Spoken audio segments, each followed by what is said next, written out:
मैंने अचानक लिन मुलान को बचा लिया, जो कि अगवा हुई एक रईस वारिस थी। एहसान चुकाने के लिए लिन परिवार की दादी ने मुझे दो रास्ते दिए। या तो उनकी सबसे प्यारी पोती लिन मुलान से शादी करूं या 10 करोड़ युआन का छोटा सा इनाम ले लूं। मैंने बिना सोचे पैसे चुने और फौरन विदेश जाने वाली सबसे तेज फ्लाइट बुक कर ली। मैं बस जल्द से जल्द उस रईस लिन मुलान से दूर भागना चाहता था जिसे मैंने बचाया था, क्योंकि मेरा पुनर्जन्म हुआ था।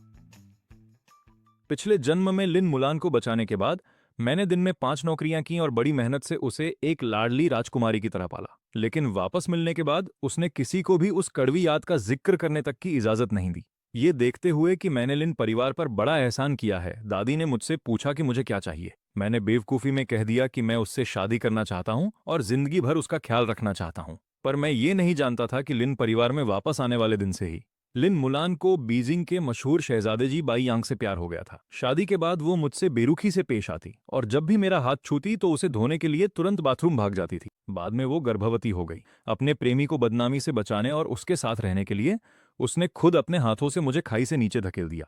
मरने से पहले वो अपनी हिल्स में खून के पास आई और ताना मारा, गुची, तुम गरीबी की बदबू से भरे एक कंगाल इंसान हो। क्या तुम लिन मुलान के पति बनने के लायक भी हो? मेरी पहली पसंद हमेशा से यांग ही रहेगा और तुम जैसे तो कोई भी हो सकते हैं। जब दोबारा मेरी आंखें खुली, मैं उसी दिन में वापस आ गया था जब बूढ़ी मिसेज लिन ने मुझसे इनाम मांगा था। इस बार मैंने अपनी उम्मीदें छोड़ दी और मुलान की तरफ देखा तक नहीं। मुझे कुछ नकद चाहिए और साथ ही अमेरिका का एक हवाई टिकट। सिर्फ कुछ पैसे। गुशा, क्या तुम मेरे साथ कोई चाल चल रहे हो? लिन मुलान की वो तीखी आवाज लिन परिवार के उस आलीशान विला की खामोशी को चीर गई। वो हाथ बांधकर उस कीमती चमड़े के सोफे पर बैठी थी। जिन आंखों में कभी मेरे लिए प्यार था, अब उनमें सिर्फ नफरत और हिकारत थी। उसे लौटे 3 दिन भी नहीं हुए थे और वो मामूली कपड़े जिन्हें मैंने अपनी बचत से खरीदा था अब चैनल के महंगे सूट में बदल चुके थे। उसके गले का वो चमकता हुआ हीरों का हार चीख चीख कर हमारी हैसियत के अंतर को बता रहा था। बूढ़ी मिसेज लिन मुख्य कुर्सी पर बैठी थीं और उनके हाथों में चंदन की माला थी। उनकी तेज आंखें मुझे ऐसे देख रही थीं जैसे किसी बेकार चीज की कीमत लगा रही हों। मिस्टर गू, आप अपनी बात सीधे कहें, उसकी बातों पर ध्यान न दें। तभी लिन मुलान के पीछे से सफेद सूट पहने एक आदमी बाहर आया। ये जी बाई यांग है, जो बीजिंग के रईस खानदानों का जाना माना नाम है। वो लिन मुलान के पास बैठ गया और बड़े हक से उसका हाथ थाम लिया। लिन मुलान पीछे नहीं हटी, बल्कि शर्माते हुए उसके और करीब हो गई। जी बाई यांग ने मेरी तरफ देखा और उसके होठों पर एक जहरीली मुस्कान आ गई। मिस्टर गू ने मुलान को बचाया है, तो जाहिर है कि वो इसके बदले में कुछ मुआवजा जरूर चाहेंगे।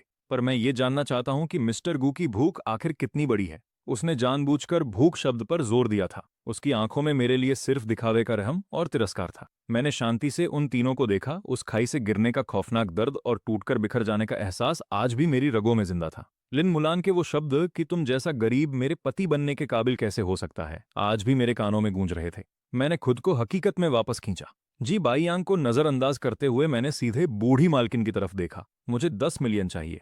मेरी आवाज एकदम सपाट थी, जैसे मैं आज के मौसम के बारे में बात कर रहा हूं। पूरे कमरे में एक पल के लिए सन्नाटा छा गया। फिर लिन मुलान जोर से ठहाका मारकर हंसने लगी। 10 मिलियन? गुशा, क्या तुम पागल हो गए हो?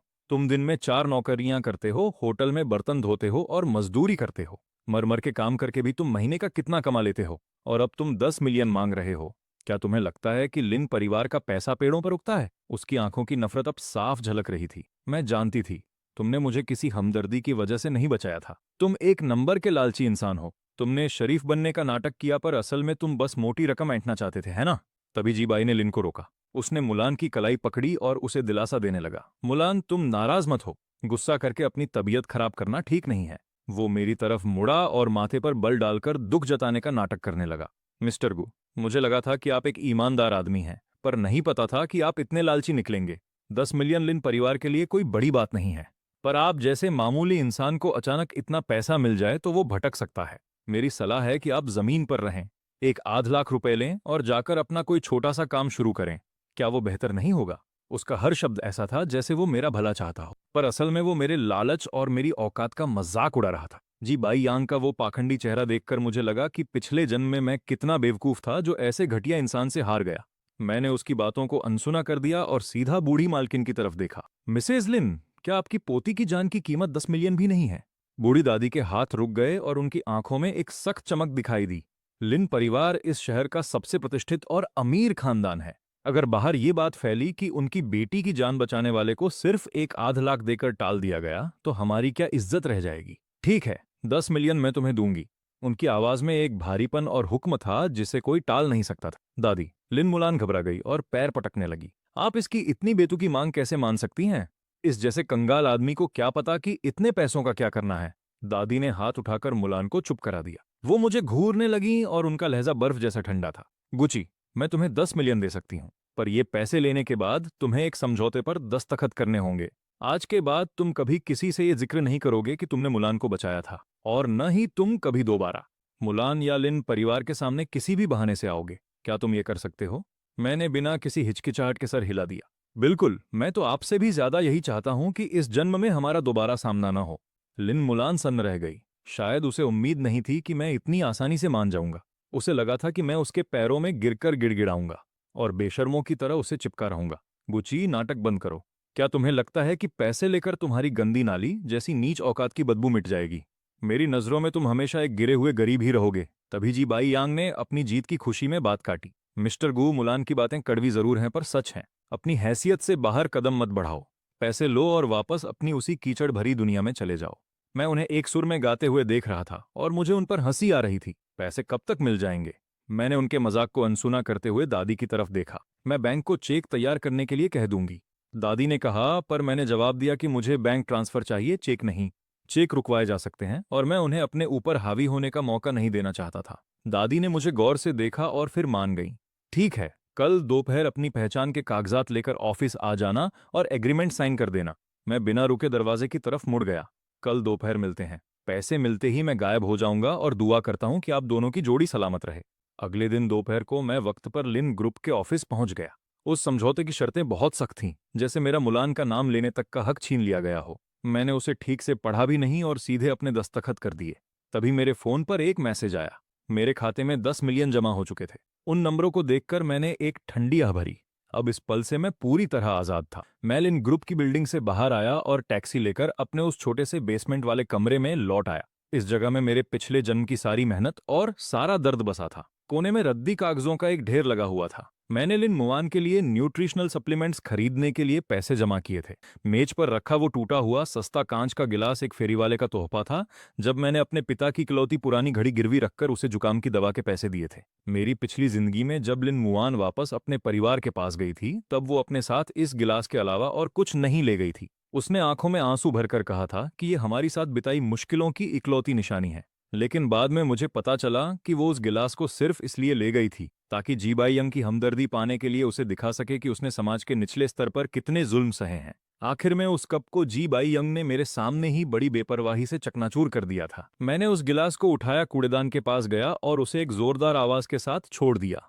कांच के टुकड़े फर्श पर हर तरफ बिखर गए थे। कूड़े को कूड़ेदान में ही रहना चाहिए। ठीक तभी उस किराए के कमरे का खस्ताहाल लोहे का दरवाजा जोर से धक्का देकर खोला गया। लिन मुआन अपनी नाक ढके हुए नफरत भरी नजरों के साथ दरवाजे पर खड़ी थी। जी बाई यंग उसके पीछे चला आ रहा था। उसने एक साफ सफेद रुमाल पकड़ा हुआ था और खुद को हवा करने का नाटक कर रहा था। तुम सच में ऐसी घिनौनी जगह पर छिपे हुए थे। उबड़ खाबड़ सीमेंट के फर्श पर लिन मुआन की हाई हील्स की चुभने वाली आवाज गूंज रही थी। ये बदबू तो किसी गंदे नाले से भी ज्यादा घिनौनी है। जी बाई यंग ने हल्के से माथे पर बल डाला और उसका अंदाज घमंड से भरा हुआ था। वार्नर, मैंने तुमसे कहा था कि ऐसी जगह पर मत आया करो। इस माहौल में अगर तुम एक सेकंड भी और रुकी तो तुम्हें भयंकर इन्फेक्शन हो जाएगा। मैंने ऊपर देखे बिना ही अपने कुछ फटे पुराने कपड़ों को समेटना जारी रखा। मिस लिन, आप जैसी महान हस्ती का यहाँ आगमन कैसे हुआ? यहाँ किस लिए आई हैं आप? हमारा लेन देन तो कब का खत्म हो चुका है। लिन मुआन अंदर आई और उसकी नजरें उस छोटे से कमरे के चारों ओर घूमने लगी। जब उसने कूड़ेदान में कांच के टुकड़े देखे तो उसके चेहरे के हाव भाव एकदम बदल गए। गुची, तुमने वो कब तोड़ दिया? उसने कूड़ेदान की तरफ इशारा किया। उसकी आवाज काफी तीखी और कड़वी थी। मैंने अपने कपड़े अपने पुराने कैनवस बैग में ठूंस दिए और जिप बंद कर दी। ये बस एक टूटा हुआ कप है। ये बेकार में जगह घेर रहा था, इसलिए मैंने इसे फेंक दिया। तुम्हें पता ही क्या है? लिन मुआन ने बिना सोचे समझे पलटवार करना चाहा, लेकिन फिर अचानक रुक गई। उसने अपने पास खड़े जी बाई यंग की ओर देखा और अपनी बात वहीं दबा ली।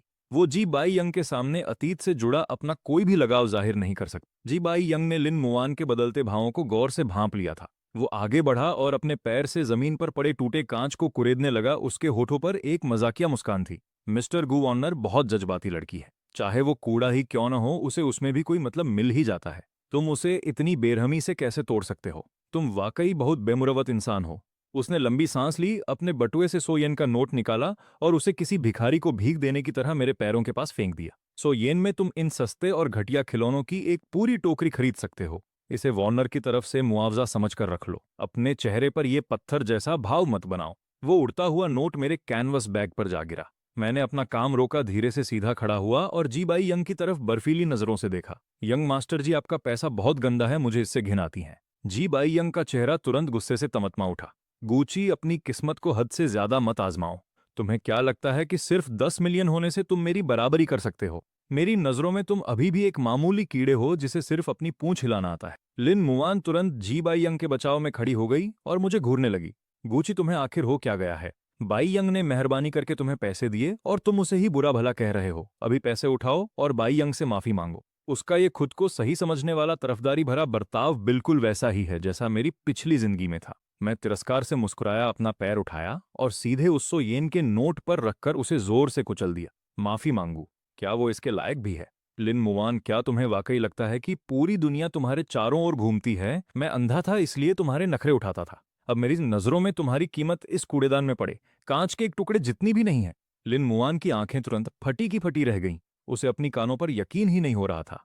वो ये बात हजम नहीं कर पा रही थी कि गूची, जो कभी उसकी हर बात मानता था, उसकी मुझसे इस लहजे में बात करने की हिम्मत कैसे हुई? तुम्हारी मुझसे इस तरह बात करने की हिम्मत कैसे हुई? वो गुस्से से कांप रही थी और उसने मुझे थप्पड़ मारने के लिए हाथ उठाया। मैंने उसकी कलाई इतनी जोर से पकड़ी कि वो दर्द से करा उठी। मिस लिन, अपना ये घमंडी चेहरा मेरे सामने से हटा लीजिए। मैंने झटके से उसका हाथ अपनी तरफ से हटा दिया। अपने इस पालतू कुत्ते को लो और मेरे घर से दफा हो जाओ, वरना मुझे पुलिस बुलाने और तुम पर जबरन घर में घुसने का इल्जाम लगाने में कोई परवाह नहीं होगी। ये देखकर जी बाई यंग तुरंत लिन मुआन को संभालने के लिए लपका और मुझे गुस्से से घूरते हुए बोला, गूची, तुम बस इंतजार करो। जिंगझो में अगर तुमने मुझ जी बाई यंग को नाराज किया है तो मेरे पास तुम्हें तड़पाने के 100 तरीके हैं। मैंने अपना कैनवस बैग उठाया और उसे अपने कंधे पर लटका कर बिना किसी डर के उसकी आंखों में देखा। मैं हमेशा तैयार हूं, बस डर इस बात का है कि तुम में इतनी काबिलियत ही नहीं है। मैं उन दोनों को वहीं पीछे छोड़ते हुए उस किराए के कमरे से बाहर निकल गया। गुची, तुम इतने बदतमीज और निर्दयी कैसे हो गए? ये तो सरासर नाइंसाफी है। मेरे पीछे से लिन मुआन की झुंझलाई हुई आवाज आई, लेकिन मैंने पीछे मुड़कर देखा तक नहीं। किराए का कमरा छोड़ने के बाद मैं सीधे एयरपोर्ट के पास वाले एक साधारण होटल में चला गया। मेरी फ्लाइट आज से ठीक 6 दिन बाद की थी। मुझे बस कुछ दिन शांति से इंतजार करना था। हालांकि लिन परिवार का मुझे इतनी आसानी से जाने देने का कोई इरादा नहीं था। तीसरे दिन की शाम को मेरे दरवाजे पर एक जोरदार दस्तक हुई। काले सूट पहने 2 बॉडीगार्ड हाथ में एक सस्ता सूट लिए बाहर खड़े थे। मिस्टर गू, पुरानी मालकिन का हुक्म है कि आपको लिन परिवार के कार्यक्रम में शामिल होना ही होगा। आज रात परिवार की तरफ रखे गए शुक्रिया भोज में आपका आना जरूरी है। बॉडीगार्ड का लहजा बहुत सख्त था और उसमें बहस की कोई गुंजाइश नहीं थी। मैंने माथे पर बल डाला, समझौता साइन हो चुका है और मुझे पैसे भी मिल गए हैं। किसी शुक्रिया भोज में शामिल होने की मेरी कोई मजबूरी नहीं है। बॉडीगार्ड तिरस्कार से मुस्कुराया। मालकिन ने कहा है कि अगर आप नहीं गए तो उनके पास उस कंस्ट्रक्शन कंपनी को बर्बाद करने के बहुत से तरीके हैं जहां आप काम करते थे।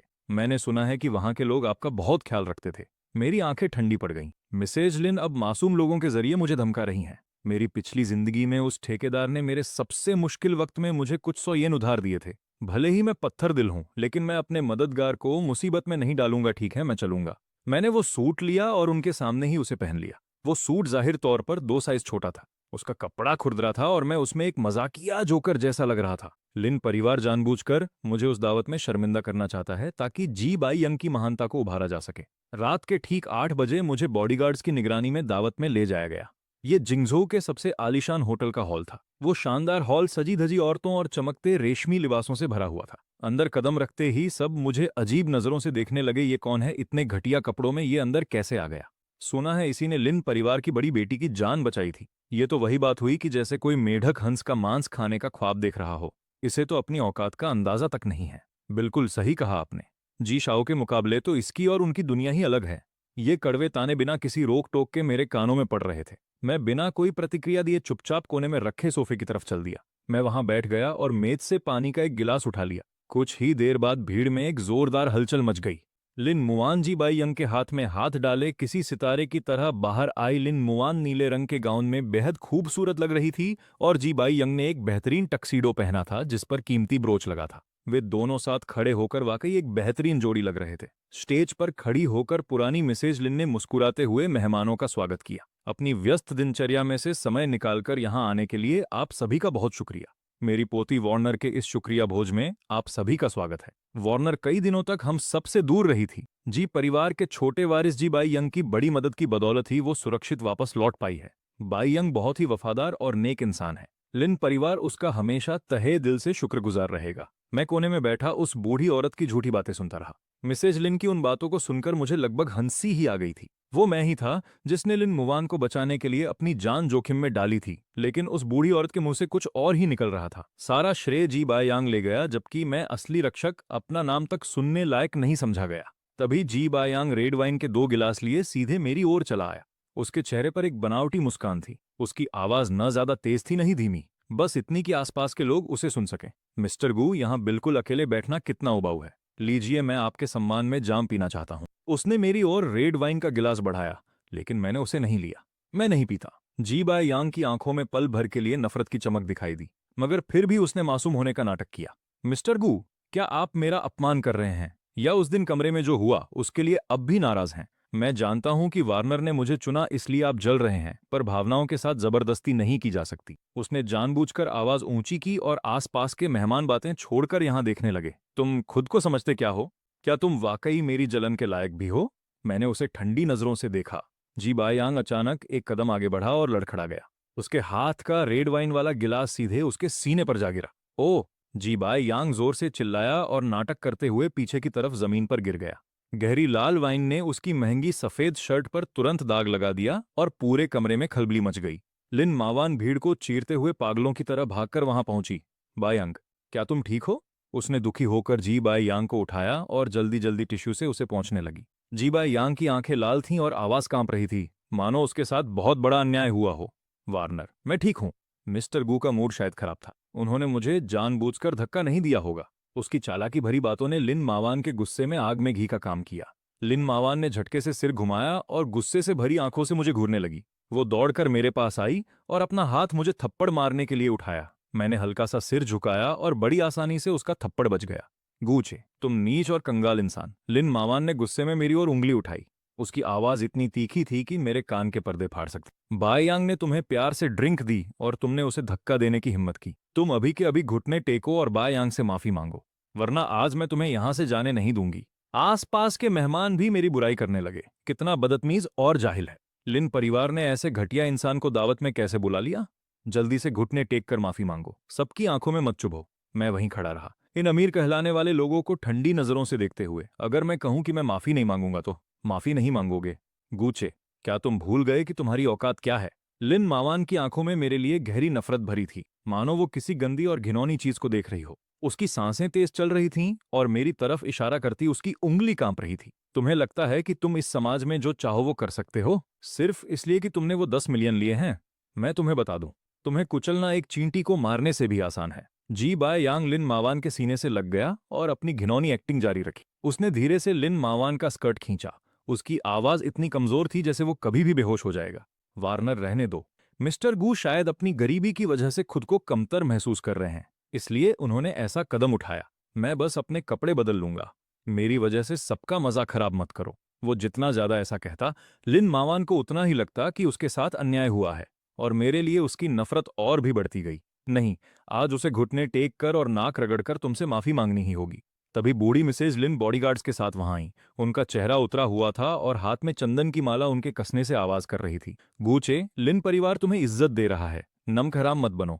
बुढ़िया की आवाज तेज नहीं थी, लेकिन उसमें एक अटल दबाव था। अगर तुमने आज घुटने टेक कर इस मामले को खत्म नहीं किया, तो मैं किसी भी वक्त बैंक से तुम्हारे 10 मिलियन फ्रीज करवा सकती हूँ। इतना ही नहीं, मैं ये तय करूंगी कि तुम जिंगझोउ क्या पूरे देश में कहीं भी रोटी न कमा सको। जैसे ही बुढ़िया ने बात खत्म की, काले कपड़ों में 1 दर्जन से ज्यादा बॉडीगार्ड्स ने मुझे घेर लिया और एक कोने में फंसा दिया। आसपास के मेहमान पीछे हट गए, लेकिन उनकी आंखों में एक अच्छा तमाशा देखने की उत्सुकता साफ झलक रही थी। इस वक्त दबाव अपने चरम पर पहुंच चुका था। सबको लगा कि मैं समाज के सबसे निचले तबके का एक गरीब इंसान लिन परिवार की ताकत के आगे घुटने टेक कर रहम की भीख मांगूंगा। लिन मावान का वो घमंडी चेहरा, जी बाय यांग की नफरत भरी आंखें और बुढ़िया के तेवर देखकर मैं अचानक हंस पड़ा। उस सन्नाटे से भरे हॉल में मेरी हंसी बड़ी अजीब लगी। तुम हंस क्यों रहे हो?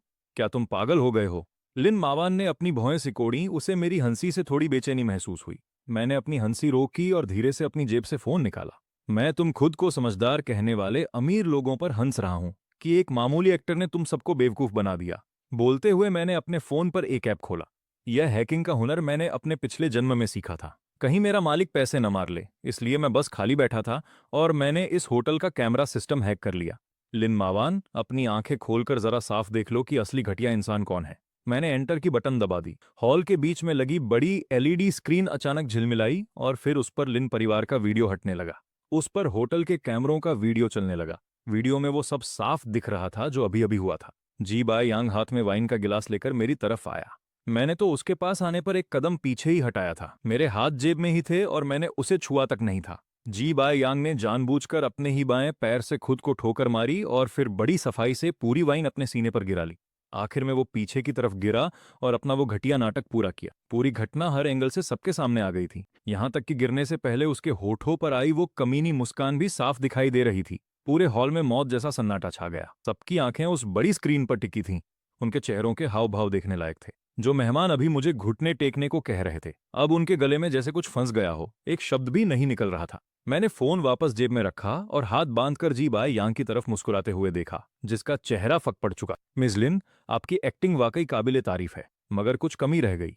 तुम्हारी तुम्हारी हिम्मत कैसे हुई मेरे खिलाफ चाल चलने की? जी बाय यांग का वो मासूम चेहरा पल भर में बदल गया। उसकी आवाज वैसी ही तीखी थी जैसे किसी बिल्ली की पूंछ पर पैर रख दिया गया हो। उसने लिन मावान को धक्का दिया और स्क्रीन की तरफ इशारा करते हुए चिल्लाया कि यह वीडियो नकली है। तुमने इसे खुद बनाया है। स्क्रीन पर वीडियो बार बार चल रहा था। हर बार का प्ले जी बाय यांग के चेहरे पर एक करारे तमाचे जैसा था। मेहमान आपस में खुसर पुसर करने लगे। बाय यांग के लिए उनकी हमदर्दी अब नफरत और मजाक में बदल चुकी थी। तो यह खुद ही गिर गया था। कितनी शर्म की बात है कि इसकी एक्टिंग ऑस्कर के लायक भी नहीं है। इतने बड़े खानदान का वारिस, जी परिवार का बेटा, एक आम आदमी को फंसाने के लिए इतनी घटिया हरकत पर उतर आया। यह वाकई शर्मनाक है। लिन परिवार ने इस बार सच में गलती कर दी, ऐसे धोखेबाज को चुनकर। ये बातें लिन मावान के कानों में सुइयों की तरह चुभ रही थीं। उसका चेहरा पीला पड़ गया और शरीर कांपने लगा। उसे बहुत शर्मिंदगी महसूस हो रही थी, मगर उसकी पहली प्रतिक्रिया अब भी मुझसे माफी मांगने की नहीं थी। गूचे, तुम इतने चालाक कैसे हो सकते हो कि छिपकर वीडियो रिकॉर्ड कर रहे थे? लिन मावान अचानक मुड़ी और मुझे बुरी तरह घूरने लगी। तुम बस बाय यांग का नाम खराब करना चाहते हो ना? तुम नीच लोग, तुम्हारी सोच कितनी घटिया है। उसकी ऐसी जिद्दी और नासमझ हालत देखकर मुझे सिर्फ और सिर्फ हंसी आ रही थी। लिन मावान, अगर तुम्हें अपना दिमाग इस्तेमाल नहीं करना है तो इसे किसी जरूरतमंद को दान कर दो। मैंने पास की मेज से एक माइक उठाया और मेरी आवाज पूरे हॉल के स्पीकरों में गूंज उठी। उसने पहले मुझे उकसाया था। उसने खुद पर वाइन गिराई। मैंने तो बस सच दिखाया है, तो इसमें मैं गलत कैसे हो गया? मैंने वहां मौजूद हर शख्स को अपनी नजरों से स्कैन किया। क्या यही है आप लोगों की तथाकथित ऊंची सोसाइटी, जहां दिन को रात बताया जाता है और गलत को सही साबित किया जाता है? बूढ़ी मिसेज लिन गुस्से से कांप उठी, मेरी ओर इशारा करते हुए चिल्लाईं कि यह बगावत है, बिल्कुल बगावत है। गार्ड्स, इस बदतमीज इंसान को धक्के मारकर यहां से बाहर निकालो। एक दर्जन बॉडीगार्ड्स फिर से आगे बढ़े। मैं बिना किसी डर के वहां खड़ा रहा और ठंडी नजरों से बूढ़ी मिसेज लिन को देखता रहा। मुझे धक्के मारकर बाहर निकालने की जरूरत नहीं है, मैं खुद चला जाऊंगा। मुझे लिन परिवार से अपने 1 करोड़ रुपए पहले ही मिल चुके हैं। अब से मुझ गुची का लिन मावान या लिन परिवार के साथ कोई वास्ता नहीं रहेगा। मैं तुम्हारे इस घिनौने सर्कल में एक दिन भी और नहीं रहना चाहता। मैंने मेज पर जोर से माइक्रोफोन पटक दिया, जिससे कान फोड़ने वाली आवाज गूंज उठी।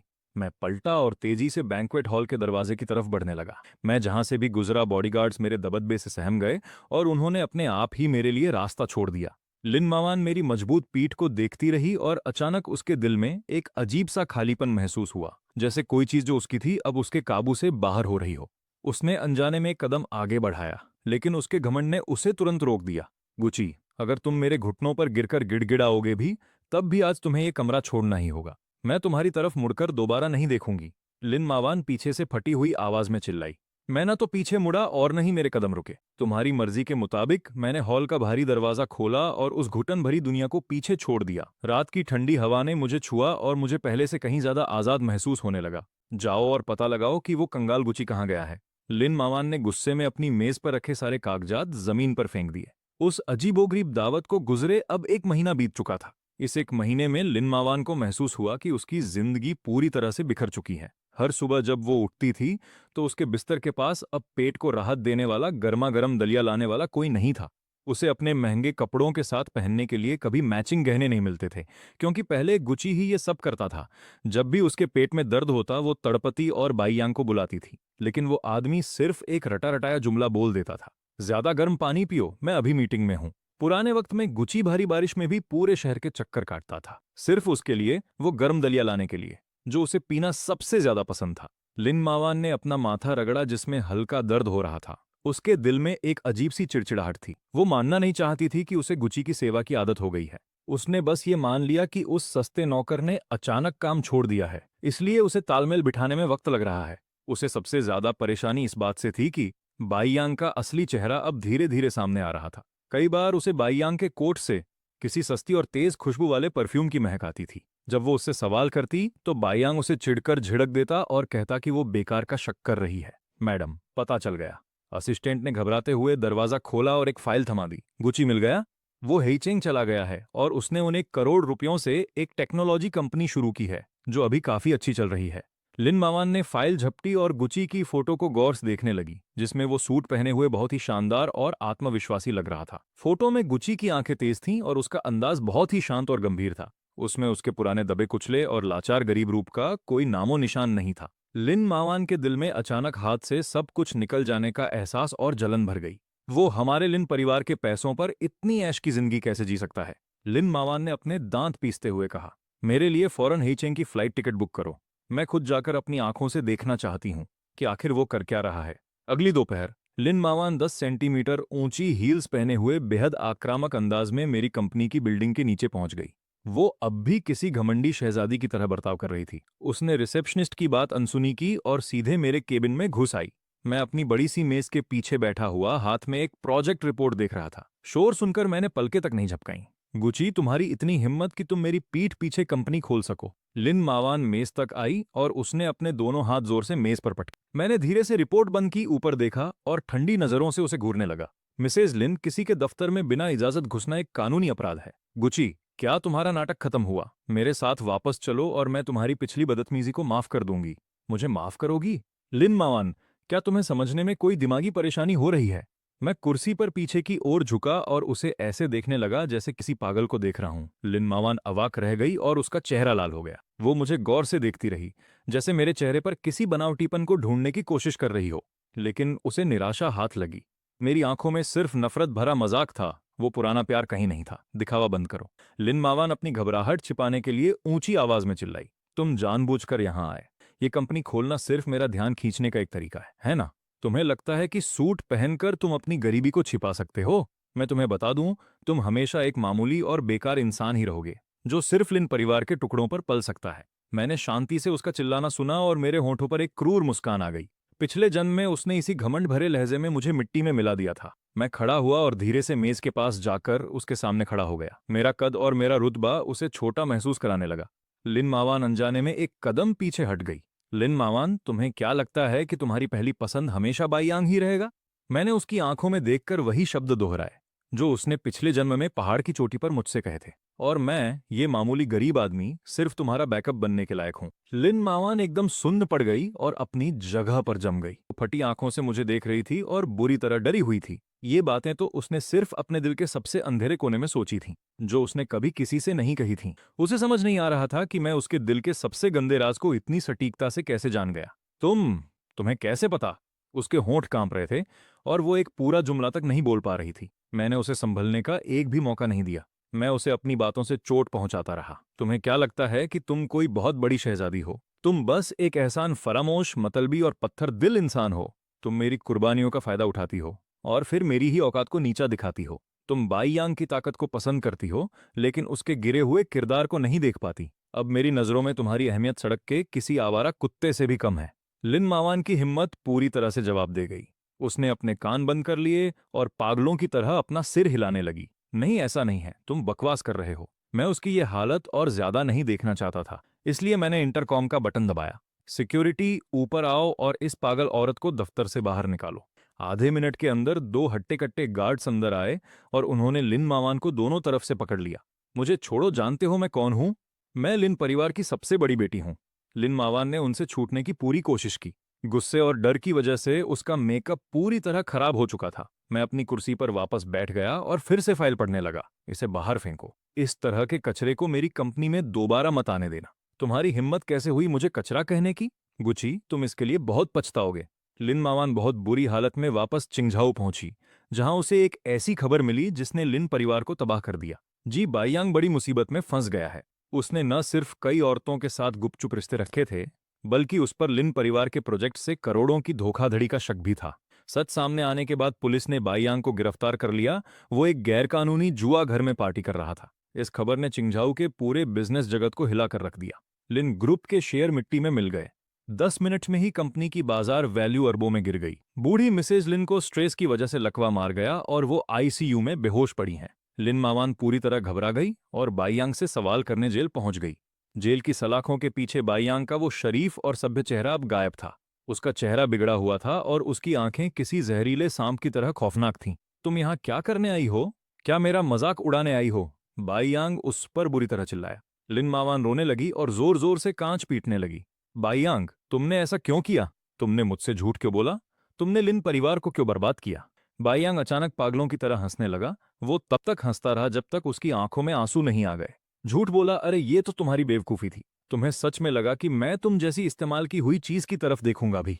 अगर लिन परिवार की दौलत का लालच न होता तो क्या मैं तुम जैसी बेवकूफ को झेलता, जो असल में खुद दूसरों के आगे हाथ फैला रही है? उसका हर शब्द किसी तेज चाकू की तरह लिन मावान के दिल के आर पार हो रहा था। वो जमीन पर गिर पड़ी और उसे ऐसा महसूस हुआ जैसे उसकी पूरी दुनिया उजड़ गई हो। सिर्फ इसी पल उसे जी बाई यांग का असली चेहरा दिखाई दिया। निराशा के उस गहरे अंधेरे में लिन मुलान पागलों की तरह मुझे याद करने लगी। उसे वो गुशा याद आया जो उसके लिए एक छोटा सा केक खरीदने के लिए दिन में कई नौकरियां करता था। उसे वो गुशा याद आया जो उसकी बीमारी में रात रात भर उसके सिरहाने बैठा रहता था और एक पल के लिए भी आंखें नहीं मूंदता था। पछतावे का वो जहर अब एक जहरीले सांप की तरह उसे अंदर ही अंदर डस रहा था। बीजिंग में पतझड़ की एक शाम थी और मूसलाधार बारिश हो रही थी। मैंने अभी अभी बिजनेस की एक बहुत जरूरी मीटिंग खत्म की थी। बातचीत खत्म करके मैं अपनी मैबैक की पिछली सीट पर बैठा होटल वापस जाने की तैयारी कर रहा था। कार अभी अंडरग्राउंड पार्किंग से बाहर निकली ही थी कि ड्राइवर ने अचानक जोर से ब्रेक लगाए।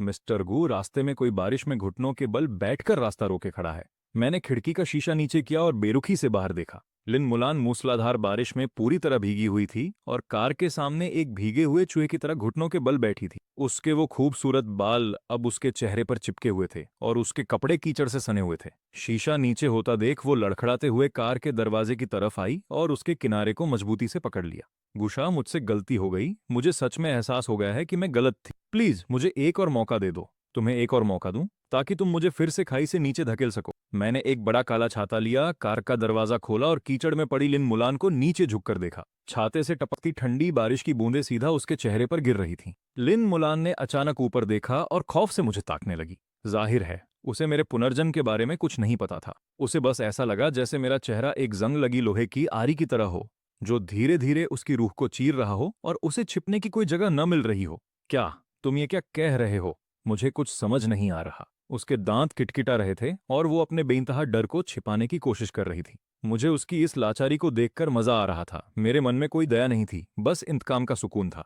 अगर तुम्हें समझ नहीं आ रहा तो कोई बात नहीं। बस तुम्हें इतना जानने की जरूरत है कि मेरी नजरों में तुम अभी क्या हो। तुम्हारी कीमत कीचड़ के एक गड्ढे के बराबर भी नहीं है। लिन मुलान पूरी तरह टूट गई और फूट फूट कर रोने लगी।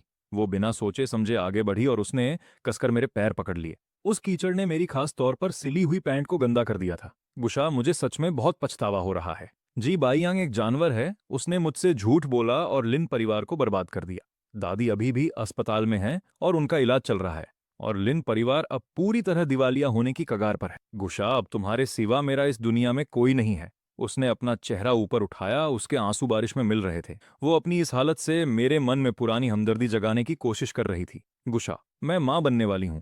ये जी बाई यांग का बच्चा है, पर मैं कल ही इसे खत्म कर दूंगी। अगर तुम मुझे अपना लोगे तो मैं तुम्हारी हर बात मानूंगी। मैं तुम्हारी गुलाम बनकर रहूंगी।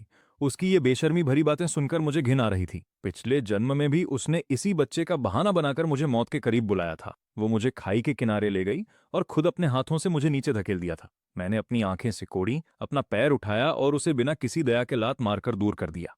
लिन मुलान चीखी और कीचड़ भरे गड्ढे में जा गिरी। लिन मुलान, तुम तो अब मुझसे नफरत पाने के हकदार भी नहीं हो। मैंने नीचे उसकी तरफ देखा और मेरा लहजा बर्फ की तरह ठंडा था। तुम्हारा ये गिड़गिड़ाना और भीख मांगना मुझे नफरत से भर रहा है। मेरी आंखों को गंदा मत करो, दफा हो जाओ यहां से। मैंने अपनी आंखें सिकोड़ी और बिना किसी हिचकिचाहट के उसे लात मारकर दूर फेंक दिया।